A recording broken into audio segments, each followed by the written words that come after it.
MBBS in abroad. Apollo MedSkill 6 years of MBBS program will be completed in 35 lakhs only. నమస్కారం, welcome to I dream. Health talks with Vijitha కార్యక్రమానికి స్వాగతం.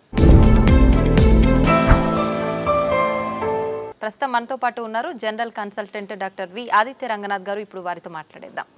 నమస్తే అండి. నమస్తే అండి. ఎలా ఉన్నారు? బాగున్నాను మ్యామ్, థ్యాంక్ యూ.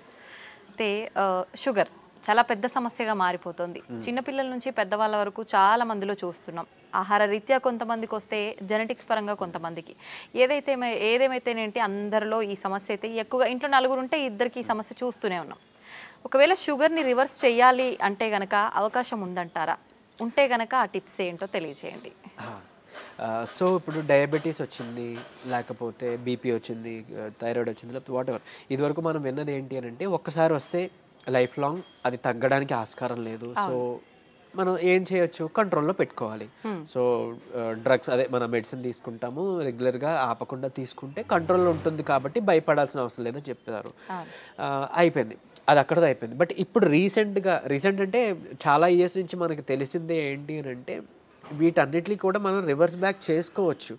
కాకపోతే ఆ పద్ధతి తెలియక, చాలామంది అవేర్నెస్ లేక ఇంకా అదే భయంతో ఇప్పటికీ ఉన్నారు. అంటే ఒక్కసారి వస్తే తగ్గదు, మనం ఖచ్చితంగా టాబ్లెట్స్ మీద బ్రతకాలి లైఫ్ లాంగ్. సగం ఆ థాటే ఇంకా అనారోగ్యం తీసుకొస్తుంది అనమాట. సో అసలైన నిజం ఏంటి అని అంటే డయాబెటీస్ని కూడా మనం రివర్స్ చేసుకోవచ్చు ఖచ్చితంగా. అంటే నేను చెప్తుంది రివర్స్ అంటే పూర్తిగా డయాబెటీస్ అసలు లేకుండానే మనం ఫర్దర్గా మనం జీవించవచ్చు, మన లైఫ్ లీడ్ చేయొచ్చు. అవకాశం ఖచ్చితంగా ఉంది. అంటే ఆరోగ్య సూత్రాలు పాటించడం వల్ల ఏంటండి మరి అవి? సో మెయిన్గా ఇప్పుడు డయాబెటీస్ రావడానికి కారణం ఒకటి ఇన్సులిన్ రెసిస్టెన్స్. సరే, ఇన్సులిన్ రెసిస్టెన్స్ అంటే ఏం లేదండి, ఇప్పుడు మనం ఎక్కువసార్లు తీసుకుంటాం, డే మొత్తంలో ఎక్కువసార్లు తినడం, లేదా ఏదైనా మధ్యలో గ్యాప్స్లో మళ్ళీ ఇప్పుడు లంచ్, డిన్నర్, పొద్దున్న బ్రేక్ఫాస్ట్కి మధ్యలో మళ్ళీ ఏదైనా టీ, ఏదో కాఫీ అలవాటు ఉంటుంది, లేదంటే ఇంకేదైనా స్నాక్స్ తింటాం.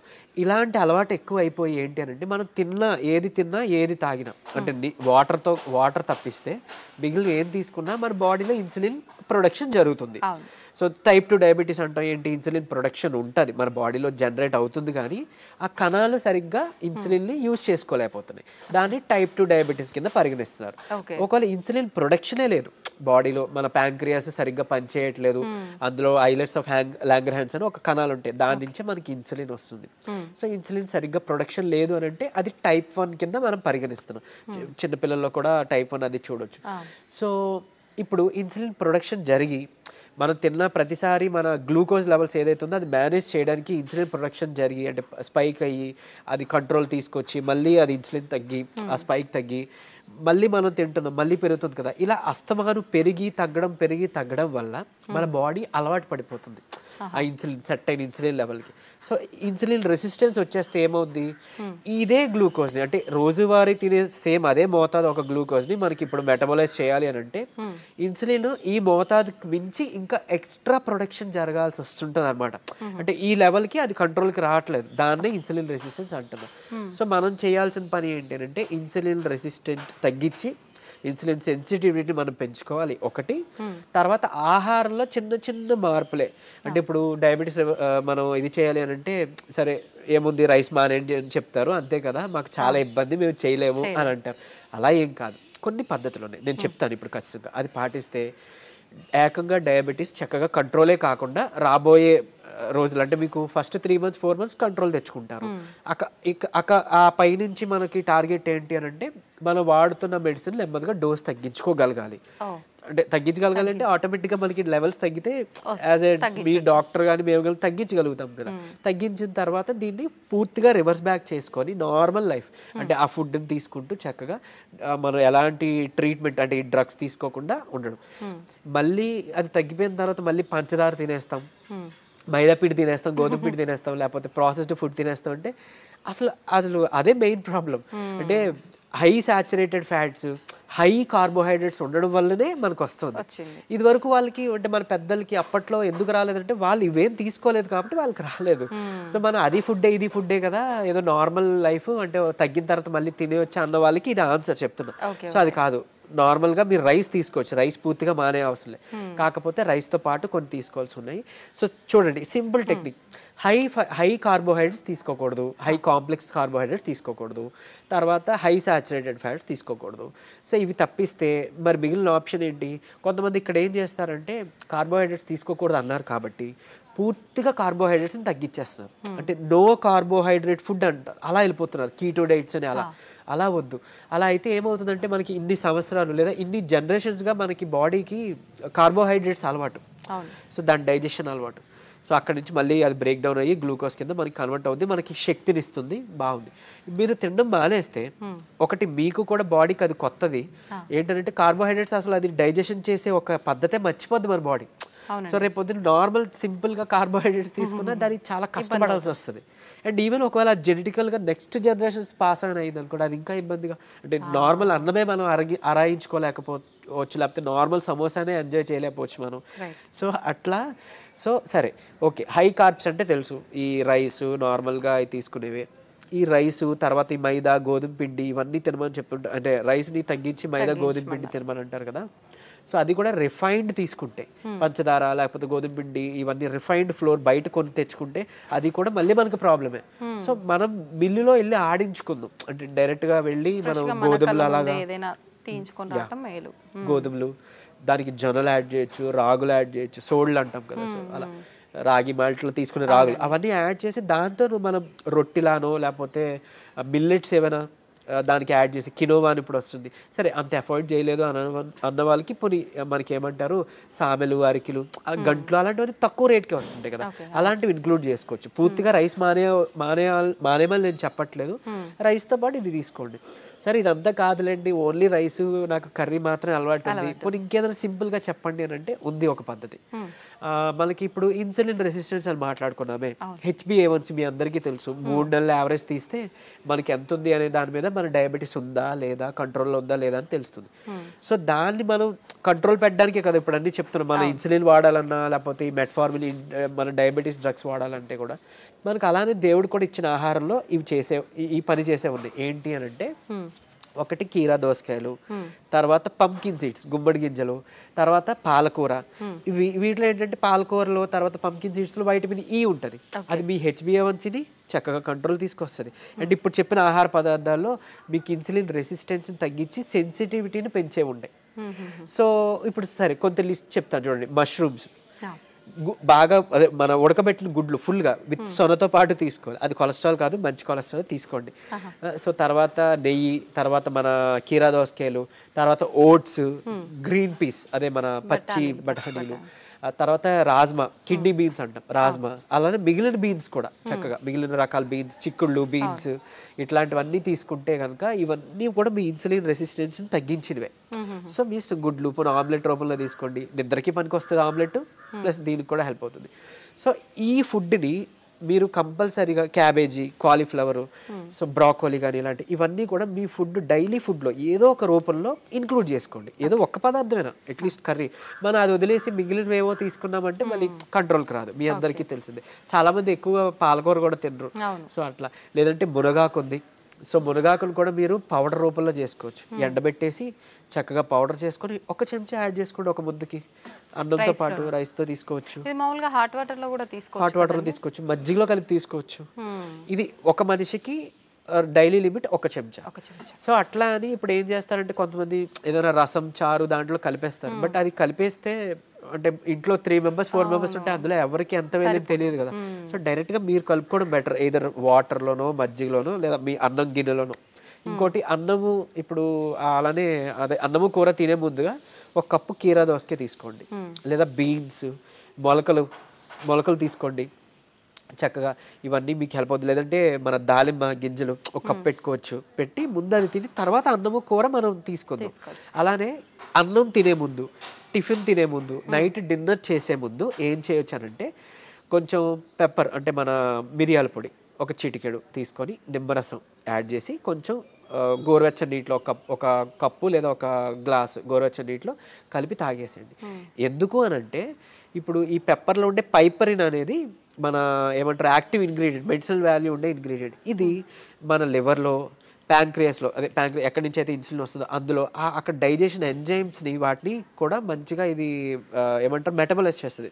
కరెక్ట్గా మెటబాలిజం బాగా జరిగి ఎంజైమ్స్ అన్ని మంచిగా ఫంక్షన్ అయ్యేలా చేస్తుంది.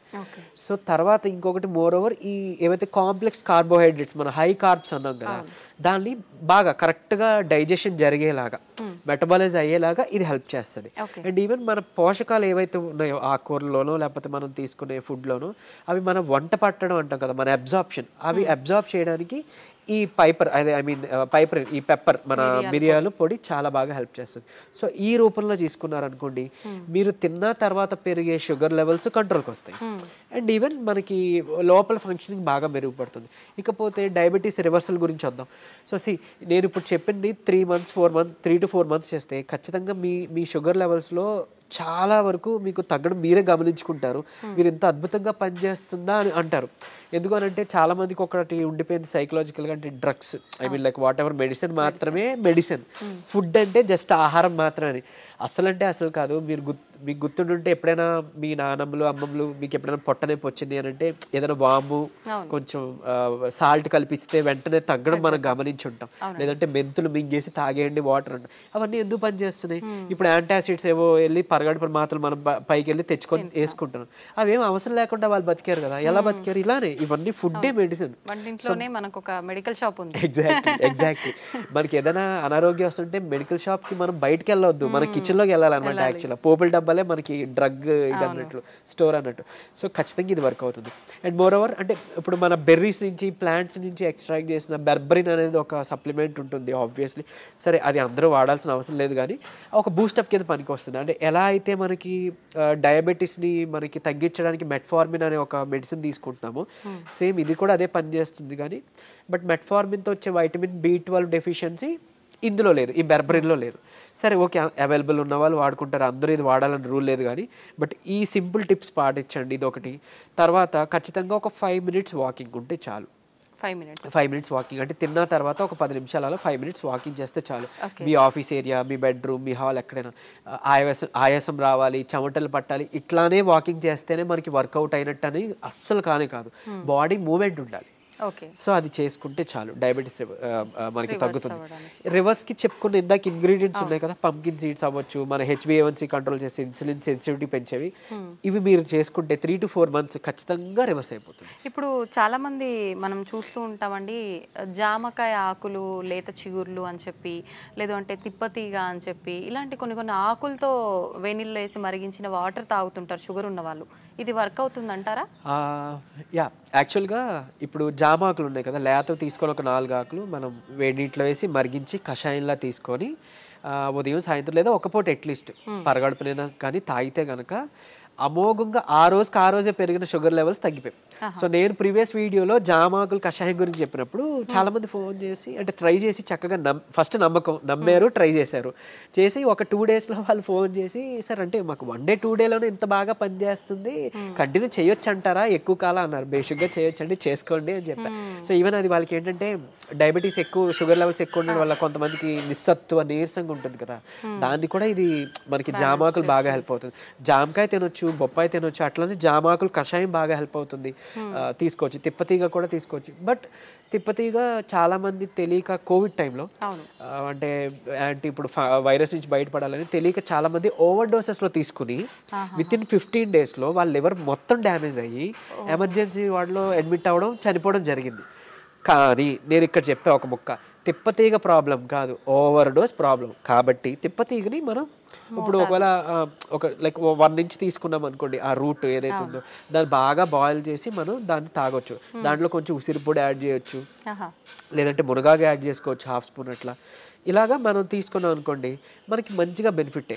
ఇప్పుడు అలాగని ఏంటి ఫ్లాక్ సీడ్స్ ఉన్నాయి, అవిసె గింజలు ఉన్నాయి. అవిసె గింజలు మనకి కొలెస్ట్రాల్ తగ్గిస్తుంటుంది, డయాబెటీస్ని రివర్స్ చేస్తుంది బాగా. అంటే ఒక 2 చెంచాలు మనం పౌడర్లా కానీ తయారు చేసుకొని మనం ఫ్లాక్ సీడ్స్ తీసుకుంటే, ఇదే ఫ్లాక్ సీడ్స్ గురించి ఒక పేపర్లో ఒక ఆర్టికల్ వచ్చింది. ఏంటి ఫ్లాక్ సీడ్స్ తీసుకోకూడదు, లివర్కి మంచిది కాదు, లేకపోతే ఇంకోటి ఏదో అని. కరెక్టే, ఏదైనా అతిగా తీసుకుంటే మనకి ఫుడ్ అయినా ఆబ్వియస్లీ కదా. సో అంతే, అది పట్టుకొని ఉండొద్దు. అరే ఇప్పుడు తిప్పతీగ ఏదో ప్రాబ్లం, సరే తిప్పతీగ పక్కన పెడతాయి, అట్లీస్ట్ ఫ్లాక్ సీడ్స్, ఉసిరికాయ, ఫ్లాక్ సీడ్స్, లేకపోతే మన ఏమన్నా మన పెప్పర్, సో ఇట్లాంటివి ఉన్నాయి కదా, వీటి వల్ల ఏం చేయటం జరగదు. డ్యామ్ షూర్ మంచిదే. సో లిమిట్లో తీసుకోండి. ఇంకోటి ఫ్లాక్ సీడ్స్ గురించి ఇప్పుడు మాట్లాడుకున్నాం కాబట్టి చాలా మంది తెలియక దాన్ని పౌడర్ చేసి స్టోర్ చేసుకుంటున్నారు. వద్దు, అది ఏంటి అని అంటే ఆక్సిజన్కి సెన్సిటివ్ అనమాట, ఎయిర్ సెన్సిటివ్ యాక్చువల్గా. దీన్ని మనం ఎంత ఎయిర్ టైట్ దీంట్లో స్టోర్ చేసుకున్నా, ఎంత అమోఘంగా పనిచేస్తుందో ఇది అంత చేడ్ చేస్తుంది. స్టోర్ చేస్తే ఆక్సిడైజ్డ్ అయిపోయి మనం ఎంత ఇది చేసినా అది అయిపోతుంది. సో ఫ్రెష్గా తయారు చేసుకోండి. ఒక 2 చెంచాలు చిన్న మిక్సీ గిన్నెలో మాత్రం అవుతుంది, పెద్ద మిక్సీ గిన్నెలో అవ్వదు. సో చేసుకొని మీరు బటర్ మిల్క్లో మిక్స్ చేసుకోవచ్చు. కొలెస్ట్రాల్ తగ్గుతుంది, డయాబెటీస్ రివర్సల్కి హెల్ప్ అవుతుంది. అండ్ ఈవెన్ మనకి బయట బనానా ఫ్లోర్ అని దొరుకుతుంది, అరటి దీని నుంచి తీసిన పిండి. సో అది ఆన్లైన్లో వాటిలో అవైలబుల్, దాన్ని తెచ్చుకోండి. ఒక చెంచా చక్కగా బటర్ మిల్క్ దీంట్లో మిక్స్ చేసుకోండి. ఈ ఫ్లాక్ సీడ్స్ని మిక్సీలో పౌడర్ చేసుకోండి, పరగడుపునే తాగండి. మీకు డయాబెటీస్ని రివర్స్ చేయడానికి హెల్ప్ అవుతుంది. ఎందుకు అని అంటే రెసిస్టెన్స్ స్టార్చ్ అదన్నీ ఉంటేనే మనకి యూజువలీ చాలా ఇదనమాట. సో డయాబెటీస్ రివర్స్ చేయడంలో ఈ అరటి ఫ్లోర్ ఏదైతే ఉందో అమోఘంగా పనిచేస్తుంది. ఒక్క చెంచా చాలు, మీరు తినే దాంట్లో ఎందులో కలుపుకోవచ్చు. ఈవెన్ ఏమంటారు, మీరు తినే ఏదైనా అట్టు రొట్టెలో వేసుకోండి, లేదంటే ఇలా బటర్ మిల్క్లో మిక్స్ చేసుకోండి.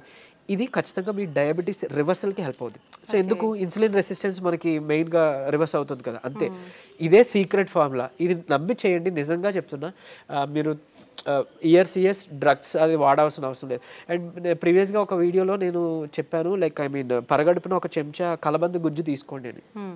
అది నేను ఎక్కడో మెడికల్ క్యాంప్కి వెళ్ళినప్పుడు ఒక ఆవిడ నా వీడియో చూసారంట, ఆవిడ కంట్రోల్ అయింది. సో మీరు ఇదివరకు వాడేవారు కదండి ట్యాబ్లెట్, ఈ నెల చాలా వరకు తగ్గింది. ఏం చేశారంటే, మీ వీడియో చూసాను సార్, యాక్చువల్గా కలబంద గుజ్జు చెప్పారు, పరగడుపుని తీసుకోవడం మొదలు పెట్టాను, నాకు ట్యాబ్లెట్ తగ్గిపోయింది, సగానికి సగం డోస్ తగ్గిపోయింది.